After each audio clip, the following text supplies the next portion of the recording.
The National Agricultural Seed Council has the federal government's mandate to validate seed quality and regulate seed production and distribution without compromising quality assurance. However, with over 470 seed companies producing for Nigeria, assuring the quality and standard of seeds had become a pressing challenge. I think that within the last 5 years, there have been remarkable interest in the seed sector in Nigeria. So the number of seed companies just expanded rapidly. And it was expanding at a rate that was too fast for the National Agricultural Seed Council to muster the personnel resources that are required to continue the quality assurance that is expected of them. Innovations to enhance Nigeria's seed quality assurance system needed to address several key challenges, including its vast geographic and agroclimatic size, language diversity, and limited manpower. To tackle these issues, a strategy to decentralize the quality assurance process was developed. This initiative is a major focus of the Collaborative Seed Program. The challenge we have is that the seed companies are increasing by the day. The hectare of seed fields is increasing by the day, while the number of officers to inspect these fields remains relatively static. So we want to decentralize it in such a way that we have third-party agents to be able to assist and complement the roles of National Agricultural Seed Council. Then the second challenge we want to solve is to increase the number of crops in the formal seed sector. Nigeria produces large volumes of tomatoes and potatoes, but these crops are not in the formal seed sector because they don't have standard operating procedures. The CSP is moving towards developing this, and this has been one of the key things it was set to achieve. The CSP is tackling the main challenges in seed quality assurance with a three-pronged approach.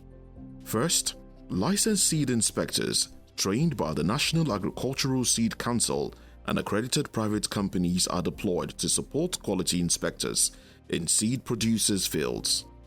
Secondly, a digital seed tracker is being scaled to boost accountability and traceability. Finally, standard operating protocols (SOPs) are established for key crops through extensive consultations, testing, and adaptation. Some of these issues were examined at the level of the seed companies. But what looks like we can do now in terms of decentralizing is to engage the licensed seed inspectors.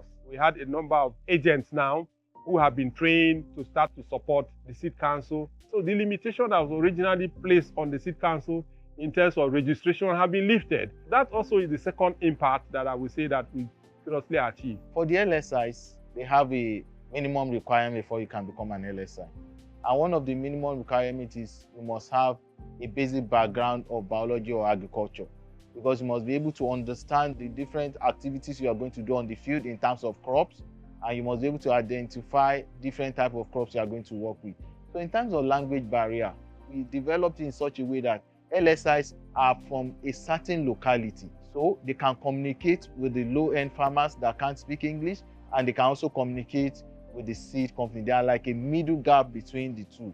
As an LSI, when I get to the farm, the first thing I normally do, if some places there's village there's no network, or where there's network, you on the GPS to get the coordinate of the place. Then when getting the farm, from viewing, you see the situation of the plant in the farm, then know what the plants are lacking before we walk into the farm. You don't just go stand by the roadside, you say, this farm, what the farmer plant you that pointed that the farm is from here to there. No, you go from corner, from this, to make sure you cover all the angles on the farm and see how the plant are doing. Then advice that needed based on what the plant is lacking. The platform is made so simple enough. If you use phone, you can get on with the national system. Even you are not in the production processing, you want to buy, you can log in onto the platform. It is information about the plant. It's not a complex. The digital seed tracker is a tool that empowers licensed seed inspectors to carry out their tasks effectively.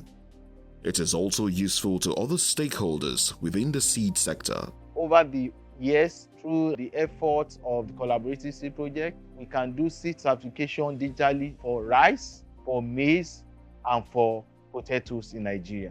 We have licensed seed inspectors piloted for states of Kano and Kaduna, which are the major seed producing states in Nigeria, and for Plateau State, which is predominantly the state for producing potatoes. One key thing which we can't take away from the project is bringing of seeds quality assurance closer to the clientele.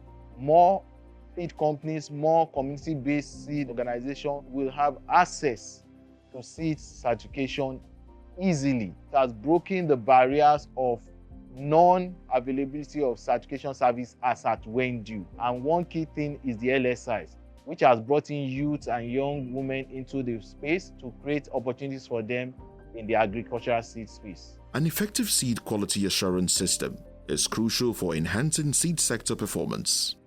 The CSP initiative demonstrates that combining digital solutions with structural innovations can drive sustainable transformation.